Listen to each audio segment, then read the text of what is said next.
हम बैठे हैं जेएनयू में और आज हम बात करने वाले हैं नंदिनी के साथ। नंदिनी मेरी जूनियर है हिंदू कॉलेज की, यहाँ से अभी वो पीएचडी कर रही हैं, उनको अभी पीएचडी में एडमिशन मिला है और हम बहुत सारी बातें करने वाले हैं उनके साथ क्योंकि हमने पहले करा हुआ है नंदिनी के साथ बातें। तो नंदिनी, कैसा लग रहा है पीएचडी स्कॉलर बन के? सबसे पहले तो पीएचडी स्कॉलर से कुछ हुआ वाली चीज़ नहीं है, उतना ही सामान्य है जितना मास्टर स्टूडेंट। लेकिन हाँ, ये अब आप लाइन से इधर आ गए हैं, बस ये वाली बात हो गई है कि आप अब थोड़े स्टेबल हो गए हैं, आर्थिक रूप से स्टेबल हो गए हैं। और थोड़ा सा ये कि अब प्रोफेसर आपको ऐसे ट्रीट करेगा कि हाँ भाई, आप कभी भी उस खेमे में शामिल हो सकते हैं। मतलब पहले आप बहुत लोगों की भीड़ में से एक इंसान हुआ करते थे, अब आप कुछ लोगों की भीड़ से एक इंसान बन गए हैं। नंदिनी ने पढ़ाई करी हिंदू कॉलेज से, उसके बाद मास्टर्स करा है जेएनयू से हिंदी में और पीएचडी अभी कर रही हैं हिंदी में। इनका जेआरएफ भी है। हमने इनके साथ पहले भी इंटरव्यू रिकॉर्ड करा है। डिबेटिंग करती हैं, बहुत अच्छा पढ़ाती हैं और बहुत अच्छा बोलती हैं। हमने ऑलरेडी वीडियो बना रखा है। आज हम इनसे इन जनरल पढ़ाई के बारे में बातें करने वाले हैं, बहुत सारी रैंडम चीज़ों के बारे में बातें करने वाले हैं। नंदिनी, कैसा है लाइफ, मतलब जैसे स्कॉलर बनने के बाद जो पूरा का पूरा प्रोसेस है स्कॉलर बनने का या पढ़ाई का, अगर मैं इन जनरल पूछूं कि पढ़ाई में क्या ऐसा आनंद है जो बाहर नहीं मिल पाता? अच्छा, पढ़ाई में जैसे सब लोग अलग अलग तरीके के होते हैं, तो मेरा ये है कि अगर मैं डेली बेसिस पे कभी ये होता है मेरे साथ कि कभी बाहर में चली गई या फिर कहीं पर भी 10 दिन के लिए या 5 दिन के लिए, तो बेचैनी होने लग जाती है अगर आपने किताबें नहीं उठाई हैं तो। कुछ भी ऐसा नहीं है कि आप कुछ प्रोडक्टिव ही कर रहे हैं, पढ़ना ये नहीं कि परिणाम दे रहा है। आप कुछ भी पढ़ रहे हैं, कुछ साहित्य पढ़ रहे हैं, हम लोग साहित्य के स्टूडेंट हैं तो कविताएं पढ़ लेते हैं, कहानियाँ पढ़ लेते हैं, उपन्यास पढ़ लेते हैं। सिलेबस का भी होता है, बहुत सारा सिलेबस ही ख़त्म नहीं होता है, तो वो सब पढ़ते रहते हैं। तो ये बातें हैं पढ़ाई के बारे में कि आप पढ़ाई क्यों करना चाहते हैं। नंदिनी, बहुत सारे लोग जानते हैं कि पीएचडी एडमिशन का जो प्रोसेस है वो कैसा प्रोसेस है, और किसी को पीएचडी एडमिशन लेना है तो कहाँ से शुरू करना पड़ेगा, एमए से लेके पहले से कैसे प्लान करते हैं, पूरा प्रोसेस बताने की कोशिश करें। पहले तो हमको समझना पड़ेगा कि पीएचडी क्यों करना है। सबसे पहले बहुत सारे लोग ऐसे ही आ जाते हैं, मतलब उनको मालूम नहीं होता कि पीएचडी क्या है क्या नहीं।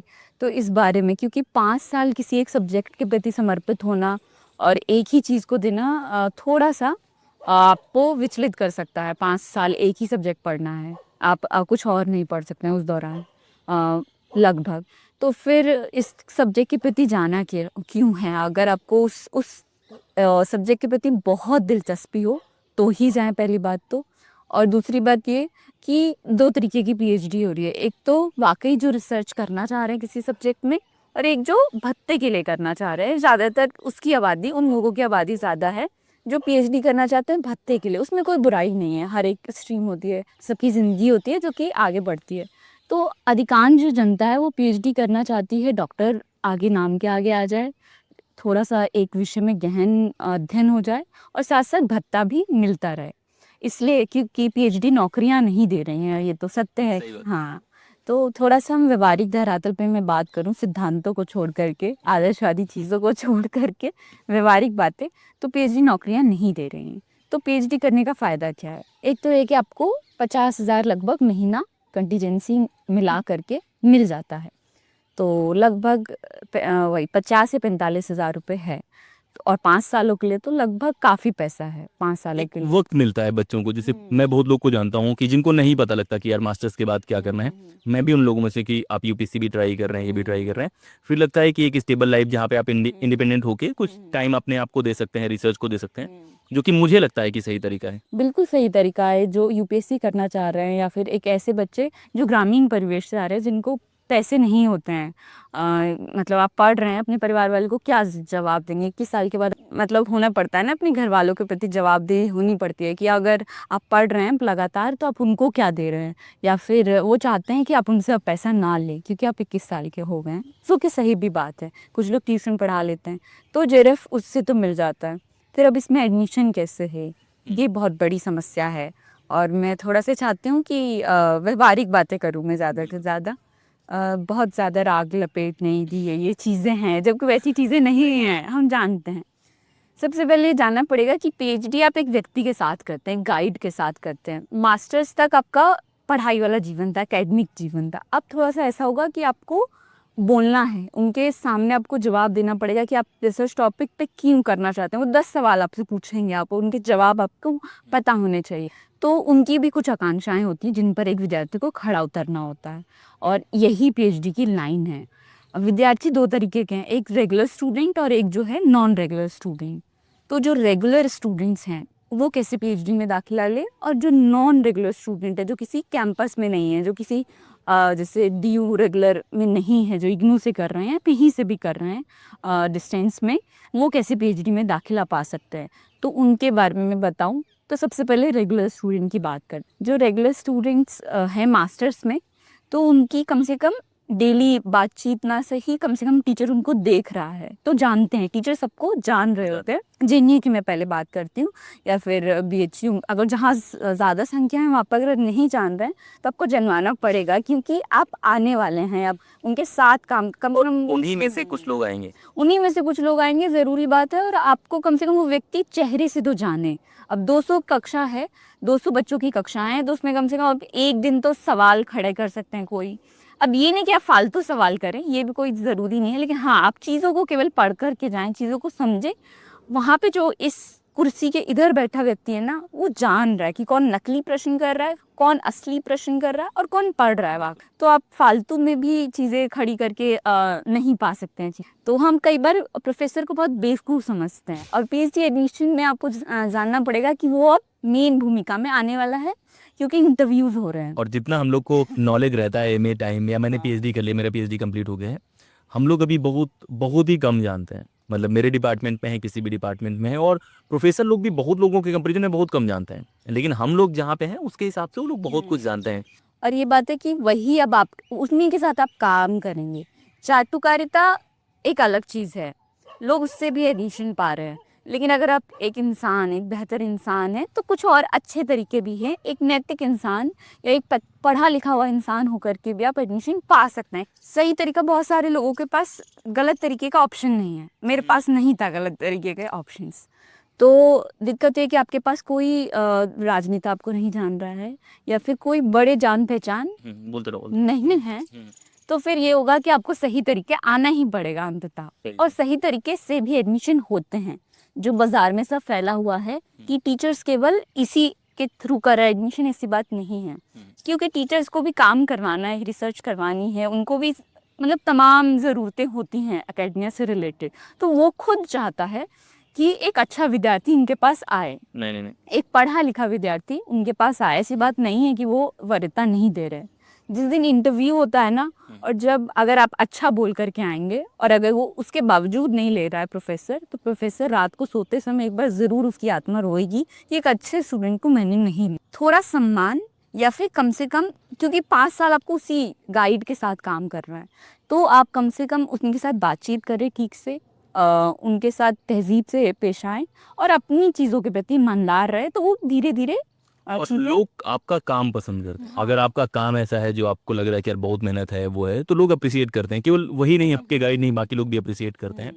नंदिनी, मैं ये जानना चाह रहा हूँ कि जेआरएफ, पीएचडी प्रपोजल, उसके बारे में पूरा का पूरा प्रोसेस कैरी करते हैं कि कैसे पूरा का पूरा स्टेप होता है। आपने मास्टर्स करा, मास्टर्स के दौरान आपका जेआरएफ हो गया था, उसके बाद आपने प्रपोजल बनाया, आपने प्रपोजल प्रेजेंट करा अपने डिपार्टमेंट में, और कहाँ कहाँ आपने इंटरव्यू दिया, अपने एक्सपीरियंसेस कैसे हैं, और किस टॉपिक पे आप काम कर रही हैं इन जनरल, और कैसे लोगों को अप्रोच करना चाहिए प्रपोजल के बारे में, उसके बारे में। तो अगर अभी कोई मास्टर्स में विद्यार्थी ये वीडियो देख रहे हैं, तो सुरक्षित है कि वो मास्टर्स में ही जेआरएफ कर ली, क्योंकि फिर उनको 1 साल मिल जाएगा अपने प्रपोजल के लिए। जैसे मेरा मास्टर्स में 2023 में एडमिशन हुआ था, और मैंने 2024 में जेआरएफ कर लिया था। तो मेरे पास, मुझे मालूम था कि मुझे आगे पीएचडी करना है, तो फिर मैं 1 साल अपना जो प्रपोजल था उस पर दे सकी अच्छे से। प्रपोजल कैसे बनाए? पहली बात तो प्रपोजल के लिए आपका विषय जो है वो बहुत मन पसंदीदा होना चाहिए, थोपा हुआ नहीं होना चाहिए, या ताक झाकी से नहीं लेना चाहिए कि दोस्त इस पे बना रहे थे हम भी इस पे बना ले, क्योंकि आपको 5 साल काम करना है। तो वो बहुत मन पसंदीदा होना चाहिए। उसमें आपको साथ साथ आपको एक ऐसा विषय चुनना है जिस पर काम नहीं हुआ है, आपको रिसर्च गैप पता होना चाहिए। इसमें 2 स्टेप में बताता हूँ कि अभी जेआरएफ बहुत इंपॉर्टेंट हो गया है। पहले पीएचडी एडमिशंस में उतना रोल नहीं होता था उसका, आपका फेलोशिप में रोल होता था। अभी बहुत जगह जेआरएफ के थ्रू इंटरव्यू के लिए बुलाते हैं, तो जेआरएफ पे फोकस करो। तो अभी कितने दिन हो गए पीएचडी में एनरोल हुए? मतलब लगभग सितंबर में हुआ था, 6 महीने। तो पैसे मिल गए? तो नंदिनी, जब पैसा आएगा आपका, पहला काम क्या करने वाली हैं आप उस पैसे का? सबकी अपनी महत्वाकांक्षाएं होती है पैसे को लेकर के, कि आप कुछ खरीदेंगे।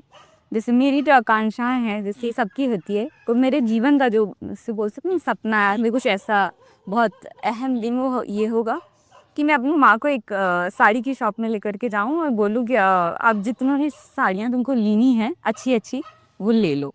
तो पैसों से मैं पहला काम ये करना चाहती हूँ, उसके बाद दूसरा यही कि उधार चुकाएं। ये बेहतर है और लाइफ में यही है यार, आप इसीलिए कोशिश करते हैं, मेहनत करते हैं। तो नंदिनी और क्या है जैसे लाइफ में आप अभी पीएचडी कर रही हैं, किस तरह के टॉपिक पे आप काम करना पसंद करती हैं, पढ़ाई कैसे करती हैं, जैसे पढ़ने का कौन सा तरीका होता है? अच्छा, जैसे मेरा तरीका मैं आदिकाल के ऊपर काम कर रही हूँ तो मुझे ये था कि मैं सोच रही थी क्या काम मतलब किस पे किया जाए। तो मैंने ये सोचा कि गद्य विधा पर बहुत काम, जैसे कहानियाँ उपन्यास, इस पर बहुत काम पहले ही किया जा चुका है। तो मेरा इंटरेस्ट उधर नहीं था। फिर कविताएं मुझे बहुत मुश्किल लगी, मतलब कविताएं पढ़ने तक ठीक है, लेकिन कविताओं के क्षेत्र में अगर आप जाएंगे रिसर्च करना, आपको बहुत नॉलेज होनी चाहिए, कविताओं की शिल्प विधान की बहुत नॉलेज होनी चाहिए। तो वो नहीं था मेरे पास, तो मैंने सोचा ये वाला भी नहीं। फिर सोचा कि काल आलोचना की तरफ देखते हैं, मुझे आलोचना थोड़ी सी अच्छी लगी, सिद्धांतों के ऊपर देखते हैं। तो आलोचना में मैंने देखा कि आदिकाल के ऊपर काफ़ी कम काम किया गया है। एक बुक्स मैंने थोड़ा लाइब्रेरी वगैरह छाने, साहित्य अकादमी गई, यहाँ पर गई, कुछ लाइब्रेरीज गई, तो मैंने देखा कि काफ़ी कम काम हुआ है आदिकाल, और आदिकाल पे किताबें भी बहुत कम उपलब्ध है, चाहे वो जेएनयू की लाइब्रेरी हो। साहित्य अकादमी में फिर भी कुछ किताबें मुझे मिली, लेकिन मतलब वो और कालों से काफ़ी कम थी किताबें। तो मैंने देखा कि वहाँ पर मुझे क्या अच्छा लग रहा है। तो मैंने सोचा कि रहस्यवाद अगर आप जानते हो तो उस पर काम किया जा सकता है, सिद्धों और नाथों के संबंध में। फिर वो भी थोड़ा नहीं, क्योंकि अगर आप बात करेंगे, आपको बात करना है टीचर से, अगर आप है किसी रेगुलर में, तो आप टीचर से जाकर के सलाह लीजिए, ये बहुत इंपॉर्टेंट है, क्योंकि अंततः वही लोग करवाएंगे वो। तो उनसे बात की तो उन्होंने बहुत सारी चीज़ें मुझको बताई कि नहीं नहीं, इस पे उतना अच्छा काम नहीं हो सकता, या फिर ये डिफ़िकल्टीज आएंगी। फिर मैंने और चीज़ें देखी, तो फिर एक बनते बनते एक टॉपिक बना कि आदिकाल में लोक तत्व का स्वरूप के ऊपर मैंने कुछ चयनित ग्रंथ लिए हैं, 10 ग्रंथ। उसमें लोक तत्व का जो स्वरूप है, या फिर हाशिए का समाज कैसे आ रहा है उस समय, या स्त्रियां उस समय कैसे बोल रही हैं, जैसे बिसलदेव रासो मैंने पढ़ा, आलाखंड मैंने पढ़ा, तो उनकी भाषा के स्तर पर कौन कौन सी शैलियाँ आ रही हैं, भाषा के स्तर पर वो लोक से किस तरीके से जुड़ी हुई है। या फिर उनमें जो आलाखंड हम जब पढ़ते हैं तो वीर काव्य कह करके रुक जाते हैं, तो वहाँ पर हम देखेंगे कि महादेव और पार्वती का ऐसे कुछ कॉन्सेप्ट चल रहा है, या फिर जो लड़ाइयाँ हो रही है वो ज़्यादातर वीरता के प्रदर्शन के लिए नहीं हो रही, बहुत छोटी छोटी चीज़ों के लिए लड़ाइयाँ हो रही हैं, स्त्रियाँ आ रही हैं, वहाँ पे डायन का स्वरूप आ रहा है, तो मैनागढ़ की लड़ाई, ये सब चीज़ें आ रही हैं। तो लोग किस प्रकार से प्रभावित कर रहा था आदिकाल को, उस पर मेरा टॉपिक है। ये एक प्रॉपर रिसर्च वाला तरीका है। इंसान को एक टॉपिक अच्छा लगता है, वो जाता है लाइब्रेरी सर्च करता है, उसको पता लगता है इस पे बहुत ज़्यादा काम हुआ है, फिर स्विच करता है। फिर वो दूसरी लाइब्रेरी जाता है, वहाँ पता लगता है इस पे काम नहीं, वो एक प्रपोजल बना के ले जाता है, सुपरवाइजर बोलते हैं इस पे काम नहीं हो पाएगा, फिर वो वापस जाता है। और हम में से ज़्यादातर लोगों को ये नहीं पता है, मतलब बाहर बहुत बार लोग बोलते हैं कि 30 की एज तक पीएचडी, 35 की एज तक पीएचडी। यार 50 की एज तक बेवकूफ़ रहने से लागू ना बेहतर है कि आप लाइब्रेरी जाके किताबें सर्च करें। पढ़ाई ही बेस है इस देश का। आप विश्वगुरु कैसे बनेंगे? जो व्हाट्सएप पे मैसेज फॉरवर्ड कर रहे हैं उससे? ये बच्चे हैं जो आपका फ्यूचर हैं, और इन पे आप टैक्स पेयर्स और इस तरह की बातें कर रहे होते हैं। इस दौर में जब पैसा इतना डोमिनेट कर रहा है, बहुत बार आप कंपेरेटिव देखते होंगे कि वो है, उस दौर में क्या मोटिवेशन रहता है पढ़ने का? मतलब अंदर से कैसे आता है कि यार पढ़ाई ठीक है, बेहतर है, कैसे आता है? जैसे कि मेरे बहुत सारे दोस्त हैं जिनकी नौकरियां लग गई हैं, जो बीबीए कर लिए, या फिर बहुत सारे दोस्त हैं जो ऑक्सफोर्ड चले गए। तो कई बार लगता है कि आप बहुत पीछे रह गए, कई बार आपको लगता है कि आप क्यों आ गए हिंदी में। ये तो मतलब सारे विद्यार्थियों को लगता है, और आना भी चाहिए। तो उससे नहीं, मुझे लगता है कि मुझे अगर पढ़ करके इससे अच्छा लग रहा, अगर मैं पढ़ करके और अपना पूरा दे रही हूँ, और धीरे धीरे एक अच्छे बेहतर इंसान के रूप में उभरती जा रही हूँ, मुझे नहीं लगता, मेरा ये मानना है कि मुझे नहीं लगता कि आपकी जीवन की सफलता को नौकरी हो सकती है, कि आप कितने अच्छे हैं किसी एक चाय वाले के साथ, या फिर किसी के साथ भी कैसा व्यवहार करते हैं, कितनी विनम्रता के साथ व्यवहार करते हैं, ये आपकी सफलता है। और ये सफलताएं आपको किताबों को पढ़ने के बाद मिलती है। अब पढ़ना केवल नहीं होता, उसको पचाना भी होता है। बहुत लोग पढ़ लेते हैं लेकिन पचाते नहीं। आप में झलकेगा कि आप पचाए हुए वाले व्यक्ति हैं, कि आप केवल ऊपरी ऊपर ज्ञान, बहुत सारी चीज़ों का ज्ञान होना, आपका एक होता है ना शिक्षित और साक्षर, उसमें अंतर है। तो यही अंतर है कि आपने पढ़ा हुआ है, अगर पचाया हुआ है तो आपके व्यक्तित्व से झलकेगा। तो जो बच्चे भी तैयारी कर रहे होंगे, किसी भी एग्जाम की तैयारी कर रहे हैं, पढ़ाई कर रहे हैं, उनके लिए अगर कुछ कहना हो कि क्या ध्यान रखना है उनको पढ़ते समय, एक तो शिक्षा व्यवस्था अब 2 तरीके की है। एक तो आप खुद के लिए पढ़ रहे हैं और एक दूसरी ये है कि आप किसी नौकरी के लिए पढ़ रहे हैं। दोनों में अंतर है, बहुत ज़मीन आसमान का अंतर है। नौकरी के लिए दूसरे तरीके के लिए आपको पढ़ना है और अगर आप खुद से पढ़ रहे हैं अपने लिए तो वो दूसरे तरीके का है। दोनों तरीके से पढ़ना बहुत ज़रूरी है। तो पहला जो है नौकरी के लिए, तो नौकरी का एक पूरा स्ट्रक्चर है किसी भी परीक्षा का कि आपको उस स्ट्रक्चर में सबसे पहले क्वेश्चंस पेपर देखिए ज़रूर। क्वेश्चन पेपर लोग देखते नहीं हैं, उसको एनालाइज करना बहुत ज़रूरी है। क्वेश्चंस पेपर को एक बार नहीं 2 बार नहीं, उससे आपको कम से कम आइडिया है कि आपको क्या पढ़ना है, कैसे पढ़ना है। कैसे पढ़ना लोगों को नहीं मालूम होता, वो बस बुक स्टार्ट कर देते हैं। हाँ ये वाली बुक बताइए, 4 गाइड है, वो स्टार्ट कर दिया। तो 4 गाइडों में क्या ज़रूरी है, कैसे एग्ज़ाम आ रहे हैं, वो सारी चीज़ें बहुत ज़रूरी है। तो यही है कि क्वेश्चन पेपर पिछले सालों के बहुत ज़रूरी हो जाते हैं किसी भी परीक्षा में आपका होना या ना होने का निर्धारण। गेस करने का। और मैंने बहुत सारे इंटरव्यू करे हैं, यही बातें आती हैं कि previous year question paper, syllabus और बार बार रिवाइज करा। जैसे आप पीएचडी कर रही हैं आप, तो आपने हिंदू से पढ़ाई करी, तो आपके बहुत सारे दोस्त होंगे जो अलग अलग जॉब में होंगे। तो हिंदी में और कौन कौन से ऑप्शंस इमर्ज होते हैं, खासतौर पे हिंदी में और फिर इन जनरल सोशल साइंसेज में भी, कि कौन कौन सी जॉब हो सकती है लोगों की? जैसे कि पीएचडी करते हुए हिंदी की बात की जाए तो 3-4 जो अच्छी जॉब हैं वो ये है कि या तो आप असिस्टेंट प्रोफेसर में चले जाइए, एकेडमिया में चले जाइए।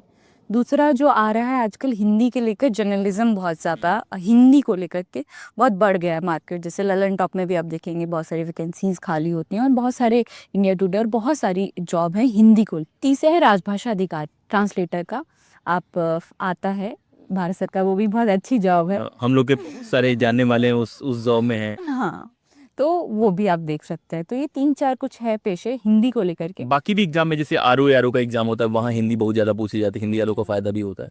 बहुत बार हिंदी ऑप्शनल भी लोग यूपीएससी में लेते हैं, जहाँ पे बहुत बड़ा मार्केट है वो। बाकी बहुत सारे ऑप्शन है। मेरा है कि देखो यार, एआई की वजह से दुनिया बहुत तेजी से बदल रही है। तो ठीक है, जॉब भी कोशिश करो, मैं नहीं बोल रहा हूँ कि आप बेरोजगार हो मेरे ऊपर आके बोलो ये सब, नहीं लेकिन ट्राई करते रहो। बहुत बार खुद को इंजीनियरिंग वाले और डॉक्टर्स से कंपेयर मत करना।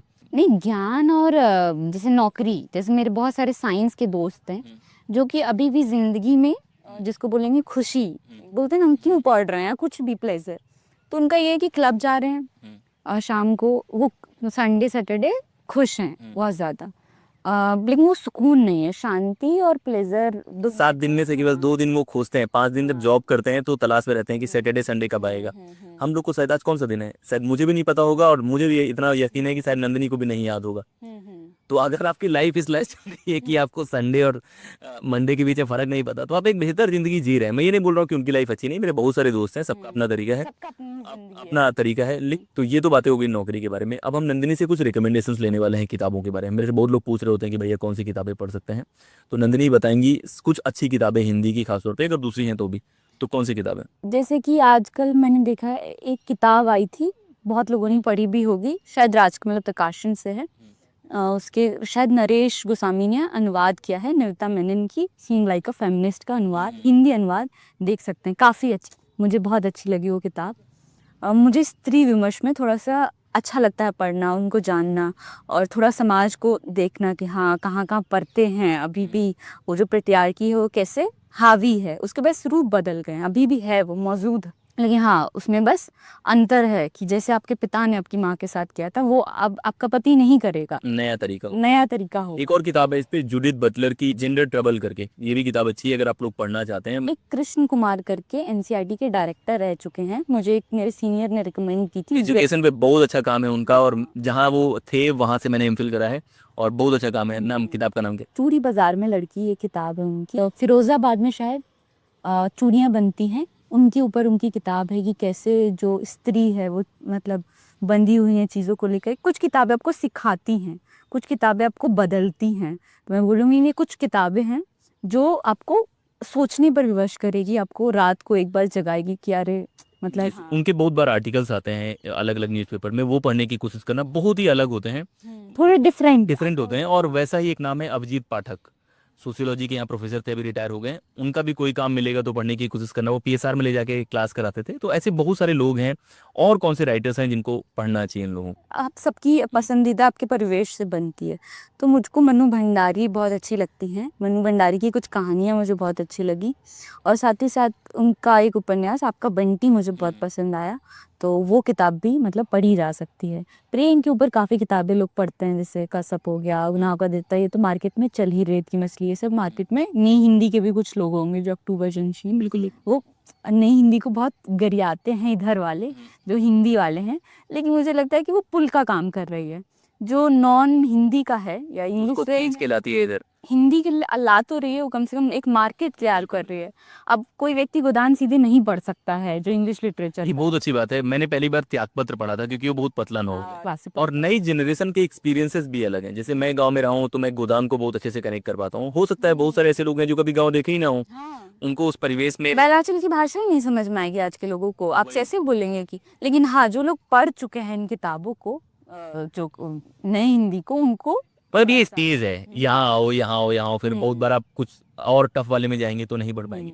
तो ये तो बातें थी नंदिनी की पीएचडी लाइफ के बारे में, प्रपोजल के बारे में, चीज़ों के बारे में। अब हम जानने की कोशिश करेंगे जेएनयू कैसा लगता है नंदिनी आप? जेएनयू बहुत ज़्यादा प्यारा, जैसे है ना कि कोई इतना प्यारा कैसे हो सकता है, सारे का सारा के, तो बहुत प्यारा लगता है, बहुत अच्छी जगह है। प्रकृति की वजह, लोगों के वजह से भी नेगेटिव भी है कुछ यहाँ के एस्पेक्ट्स। ये दुनिया आपको बांध देती है, आप समझ रहे हैं बांधने का क्या अर्थ है।